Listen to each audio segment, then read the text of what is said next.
اسلام میں شادی کی کوئی عمر ہے؟ کوئی عمر نہیں ہے۔ اسلام میں شادی کی کوئی عمر طے نہیں ہے، کبھی بھی شادی کر سکتے ہیں۔ مرد اگر 50 سال کی عمر میں شادی کرنا چاہے کوئی میٹر نہیں، کر سکتے۔ اگر 15 سال کی عمر میں کرنا چاہیں تو کر سکتے شریعت میں۔ لیکن اب قانون کیا آیا ہے پتہ ہے؟ اب قانون یہ آیا ہے کہ کوئی بھی لڑکی 18 سال سے پہلے شادی نہیں کر سکتی، کوئی لڑکا 21 سال سے پہلے شادی نہیں کر سکتا۔ اس سے پہلے اگر کوئی نکاح کرے گا، شادی کرے گا، تو وہ شادی اس کی نہیں مانی جائے گی، وہ انویلڈ ہوگی۔ اس کو 6 مہینے تک جیل ہو سکتی، 50,000 روپے کا جرمانہ ہو سکتا ہے۔ کہاں قانون بنا ہے؟ یہی آسام کے اندر میں ہیمنت بسوا شرما۔ اسلام میں عمر کی قید نہیں ہے، لیکن اب انہوں نے عمر کی قید لگا دی، گویا شریعت کے اگینسٹ میں، قرآن و شریعت کے اگینسٹ میں قانون بن رہا ہے۔ اور پتہ ہے کیا کہہ رہے ہیں؟ وہ کہہ رہے ہیں کہ ہم اس لیے یہ قانون لا رہے ہیں تاکہ بال وواہ رک جائے۔ بال وواہ سمجھتے؟ چھوٹی بچی کی شادی ہوتی ہے نا چھوٹی عمر میں۔ چھوٹی عمر میں کتنی عمر میں ہوتی؟ 15 سال سے پہلے کوئی اپنی بچی کا نکاح نہیں کرتا، اور عورت بچی 12 سال میں بالغہ ہو جاتی ہے، 12 سال کی عمر میں۔ لڑکا 15 سال کی عمر میں تقریباً کیپیسٹی ہو جاتی ہے اس کے اندر شادی کی، لڑکی کے اندر میں، عورت کے اندر میں۔ یہ اللہ کی طرف سے نظام ہے۔ اگر وہ نکاح کر لے 12 سال کے بعد، 12 سال میں ویسے کرتے نہیں، کوئی 15 سال میں لڑکی کا نکاح کرواتے، لیکن انہوں نے کہا کہ نہیں، وہ بال وواہ ہے۔ بال وواہ کا مطلب بچپن میں شادی ہے، اس کو کرائم مانا جاتا ہے انڈین کانسٹیٹیوشن میں۔ ٹھیک ہے، بال وواہ، بچی کی شادی اگر ہو جائے بالغ ہونے سے پہلے، 18 سال سے پہلے، تو اس کو بال وواہ مانا جاتا ہے۔ لیکن اس سے بھی زیادہ خطرناک گناہ ہو رہا ہے، اس پر تو کوئی قانون نہیں بننا ہے۔ آسام کے اندر پچھلے 1 سال میں 1400 بچیوں کا ریپ ہوا۔ اس پر قانون بنا؟ پوچھے سی ایم صاحب سے، ہیمنت بسوا شرما جی، قانون بنا اس پہ؟ آپ کے Assam witnessed Indian express, Times now, Bharat news report کرتا ہے پچھلے 1 سال میں 1400 بچی کا ریپ ہوتا ہے۔ آپ اس پر قانون نہیں بناتے؟ 31 جنوری سن 2024 کو گوہاٹی کی سڑکوں پر ایک 15 سال کی لڑکی اسکول پڑھنے کے لیے جاتی ہے، اس کے پڑوسی اس کے ساتھ ریپ کرتا ہے، اس کا مرڈر کر دیتا ہے۔ اس پر کوئی قانون نہیں بنتا ہے۔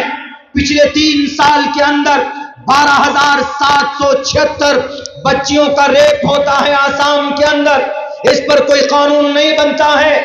اگر قانون بنے تو اسلام کے خلاف، قرآن کے خلاف، شریعت کے خلاف قانون بناتے ہو۔ ارے شریعت اللہ کی بنائی ہوئی چیز ہے، قرآن اللہ کا فرمان ہے، مولانا عبداللہ کی طرف سے نہیں ہے قرآن، محمد الرسول اللہ کے طرف سے بھی نہیں ہے قرآن، بلکہ یہ قرآن ڈائریکٹ اللہ کے طرف سے ہے۔ وما ينطق عن الهوى ان هو الا وحی یوحى، اللہ کے طرف سے وحی کی گئی ہے، اللہ کا فرمان ہے، اور اللہ سے بہتر کوئی نہیں جان سکتا، کوئی اصلاح کا بہتر طریقہ نہیں بتا سکتا ہے اللہ تبارک و تعالیٰ سے۔ اگر بیٹی کی اتنی فکر ہے تو ان 12,776 بیٹیوں کو عزت دو، ان کی عزت کی حفاظت کے لیے کوئی قانون بناتے۔ ہیمنت بسوا شرما صاحب، وہ ایک 15 سال کی بچی اسکول جاتے ہوئے اس کا ریپ ہوتا ہے، اس کی عزت بچانے کے لیے کوئی قانون نہیں بناتے، کوئی اس کے اوپر فکر نہیں ہوتی۔ یہی کانپور کی دھرتی میں، اتر پردیش میں، ابھی 5-6 دن پہلے 2 معصوم بچی تھی، نابالغ لڑکی تھی۔ وہ نابالغ لڑکی، اس کے ماں باپ، بھٹا ہوتا ہے اینٹ کا، جہاں اینٹ بنائی جاتی ہے، وہاں پر وہ لوگ مزدوری کر رہے تھے۔ ان دونوں بچی کی، وہ بھی مزدوری کرتی تھی، ان کو پیسے ملتے تھے، لیکن بھٹے میں جو ٹھیکیدار تھا، اس ٹھیکیدار نے ان دونوں بچی کا ویڈیو بنایا چھیڑ چھاڑ کا، اور اس ویڈیو کے ذریعے سے ڈیلی یا ہر ہفتے میں یا ہر 2 دن میں یا 3 دن میں اس بچی کا ریپ کرتا تھا، اس کی عزت لوٹتا تھا، ڈراتا اور دھمکاتا تھا، اور یہ کہتا تھا کہ اگر تم کسی کو بولو گی تو تمہارا یہ ویڈیو وائرل کر دیں گے، تم ذلیل ہو جاؤ گی، تمہاری بے عزتی ہوگی، تم سے کوئی شادی نہیں کرے گا۔ وہ بچی ڈر گئی۔ ان بچیوں نے مجبور ہو کر، اس کا باپ گیا پولیس والے کے پاس، نماز پڑھنے پر تمہارے پیٹ میں درد ہوتا ہے، لات مارتے ہو پولیس والے گنڈے بھائی صاحب، لیکن بیٹیوں کی عزت لوٹی جاتی ہے، اس پر تمہارا پیر نہیں چلتا، اس پر تمہارا ہاتھ نہیں چلتا۔ پتا ہے کیا کیا؟ اس کے باپ گئے ڈی ایم کے پاس، ایس پی کے پاس کہ ہماری بیٹی کی عزت لوٹی گئی ہے، سر کچھ کیجئے ہماری بیٹی کا۔ تو انہوں نے کہا ٹھیک ہے، لکھ کر کے دو، ہم کارروائی کریں گے۔ 1 ہفتہ ہو گیا، 1 مہینہ ہو گیا، 2 مہینے، 3 مہینے، 5 مہینے، 6 مہینے، 1 سال بیت گیا، کوئی کارروائی نہیں ہوئی۔ کیوں؟ کیونکہ سامنے جو دبنگ تھا، جو زنا کرنے والا تھا، وہ تھوڑا پیسہ والا تھا، پیسہ والا، پیسے کھلا دیے، پولیس والے کو پیسے دے دیجئے یا تھانے یا عدالت میں رشوت کی تھیلی دے دیجئے، اس کے بعد دیکھیے وہ آپ کا کلمہ پڑھنے لگے گا، وہ آپ کے فیور میں بولنے لگے گا، بھول جاتا ہے سب کون مجرم ہے، کون پیڑت ہے۔ جب اس لڑکے کے باپ نے کوشش کی، نیتا جی کے پاس گئے، لال بجکر کے پاس گئے، ہماری بیٹی کو انصاف دو، میری بیٹی کی عزت لوٹی گئی ہے، کوئی انصاف نہیں، کوئی سنوائی نہیں۔ کیوں؟ کیونکہ جو ریپ کرنے والے تھے وہ دبنگ تھے، پیسے والے تھے، دادا تھے، وہ باہوبلی تھے، وہ ڈون تھے۔ بالآخر ان لڑکیوں نے دیکھا کہ جب ہماری عزت کی کوئی پرواہ کسی کو نہیں ہے تو ہم اپنی جان خطرے میں ڈالتے، اپنی جان کو ختم کر دیتے۔ ان دونوں بچیوں نے پیڑ پہ اپنے آپ کو لٹکا کر پھانسی میں مار دیا۔ صبح ان کی دونوں بچیوں کی لٹکی ہوئی لاش ملی۔ میڈیا والے گئے، اس کے باپ نے کہا میڈیا والے سے کہ میری بیٹی پھانسی لی نہیں ہے، اس کو اکسایا گیا ہے پھانسی لینے پر۔ کہا کیوں، کیا ہوا؟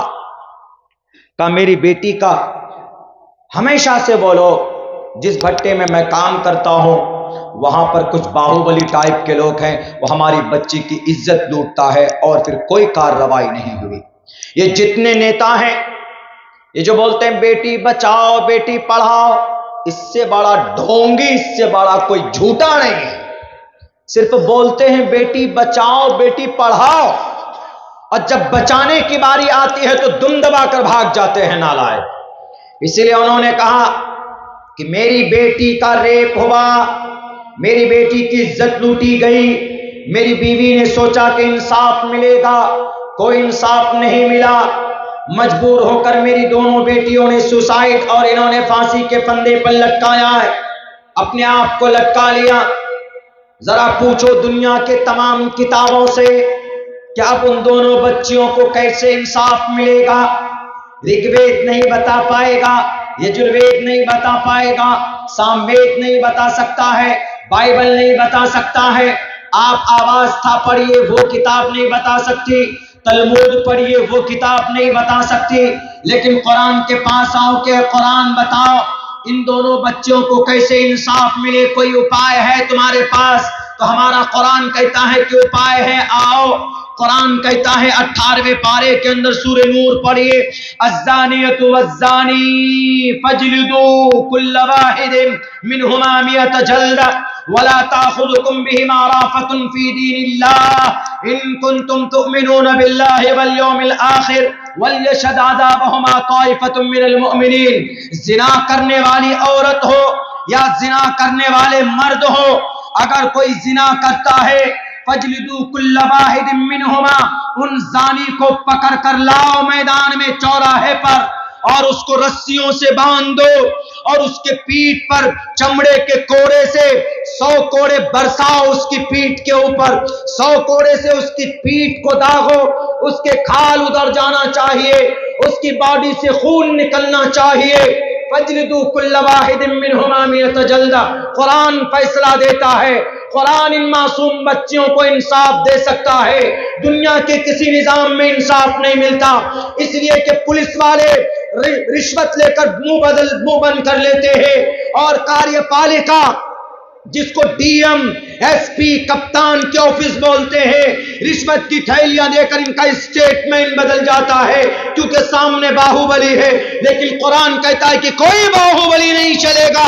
لاؤ پکڑ کر جس نے بیٹی کی عزت لوٹی ہے. وَلَا تَأْخُذُكُمْ بِهِمَا رَأْفَةٌ فِي دِينِ اللَّهِ. اگر باہوبلی ہوگا اپنے گھر کا ہوگا، اگر پیسے والا ہوگا اپنے گھر کا ہوگا، لیکن وَلَا تَأْخُذُكُمْ بِهِمَا، شریعت کی پابندی میں، انصاف میں کوئی کمپرمائز نہیں ہے. آج اگر منسٹر کا بیٹا زنا کرے، اگر منتری کے بیٹا کسی بیٹی کی عزت لوٹے تو پیروی کر کر بچا لیا جاتا ہے. لیکن ہمارا قرآن کیا کہتا ہے؟ وَلَا تَأْخُذُكُمْ بِهِمَا رَأْفَةٌ فِي دِينِ اللَّهِ. سزا دینے میں کوئی بھید بھاؤ نہیں. منتری کا بیٹا ہو کہ سنتری کا بیٹا ہو، اور کانپور کی بیٹی کی عزت لوٹنے والا بھٹے کا ٹھیکیدار ہو، کوئی بھی ہوگا، وَلَا تَأْخُذُكُمْ بِهِمَا رَأْفَةٌ فِي دِينِ اللَّهِ، کوئی رعایت نہیں برتی جائے گی، بلکہ 100 کوڑے لگاؤ ان کو، مارو ان کو. اور پھر بند کمرے میں نہیں، کہاں؟ ایک چوراہے پر. وَلْيَشْهَدْ عَذَابَهُمَا طَائِفَةٌ مِّنَ الْمُؤْمِنِينَ. مسلمانوں کی ایک جھنڈ کے بیچ میں اس کو مارو، تاکہ ان کی سزا پورے گاؤں میں، پورے شہروں میں پھیلنا چاہیے. ان کی سزا کی بات پہنچنی چاہیے، تاکہ کوئی دوسرا جوان کسی بیٹی کی عزت نہ لوٹے. بتاؤ اگر کانپور کی دونوں بیٹیوں کو کوئی انصاف دینے کی بات کرتا ہے تو ہمارے قرآن میں لکھا ہوا ہے، ہمارے قرآن کے نظام کو اگر اپنایا جائے، آج ہر 45 سیکنڈ میں بیٹی کی ریپ کی عزت لوٹی جاتی. 45 سیکنڈ میں، ہر 45 سیکنڈ میں ایک بچی کی عزت لوٹی جاتی ہے. کیوں؟ بے پردگی کی وجہ سے، بے پردگی کی وجہ سے، دبنگئی کی وجہ سے. اگر ہمارے قرآن پر عمل کیا جائے نا، ریپسٹوں کو اگر سزا دی جائے قرآن کے مطابق، تو 45 سیکنڈ تو دور کی بات ہے، 45 دن میں بھی کوئی ریپ کا معاملہ سامنے نہیں آئے گا. یہ ہے ہمارا قرآن. اب بتائیے انصاف کہاں سے ملے گا؟ اسی لیے ہم کہتے ہیں نا کہ ہمارے پاس دنیا کا سب سے بہترین سسٹم موجود ہے. وہ کیا ہے؟ وہ قرآن کریم کی شکل میں ہے. بہترین نظام موجود ہے، وہ قرآن کریم کی شکل میں ہے. اور ہم مسلمان اسی قرآن سے محبت نہیں کرتے. جتنا ہو سکے آپ اپنی قرآن سے محبت پیدا کیجئے، قرآن کو سیکھیے، قرآن کو سمجھیے. وقت مل جائے، فرصت ہے، آپ قرآن کریم کھول کر کے بیٹھ جائیے، دیکھیے، آپ تلاوت کیجئے. اگر آپ کو اللہ سے بات کرنا، if you want to talk with your God، اگر آپ اللہ سے بات کرنا چاہتے ہیں تو آپ قرآن کریم کی تلاوت کیجئے، پڑھیے. لیکن نہیں، کتنے لوگ ہیں جو پڑھتے ہی نہیں ہیں. اگر دل کو، اگر اپنے اندر کانفیڈنٹ پیدا کرنا ہو، تقویت، ہمت پیدا کرنی ہو، تو قرآن کریم کی تلاوت کیجیے. من رأى منكم منكرا فليغيره بيده فإن لم يستطع فبلسانه فإن لم يستطع فبقلبه وذلك أضعف الإيمان. رواه المسلم.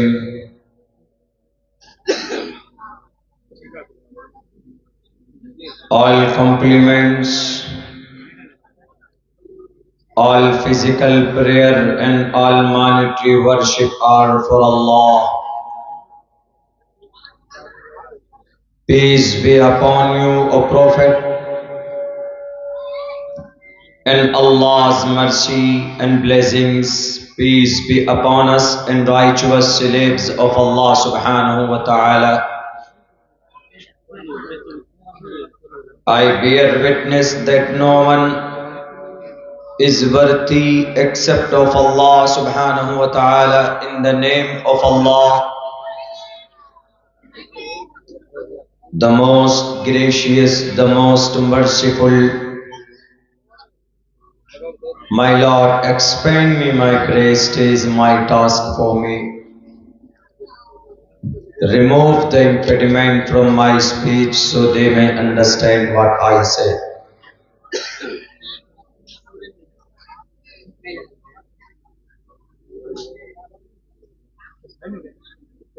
Rudrvo giriva ashraita pishacha ava brahma duvisho jahi tuvam turyatarushataha bahunam janmanamanti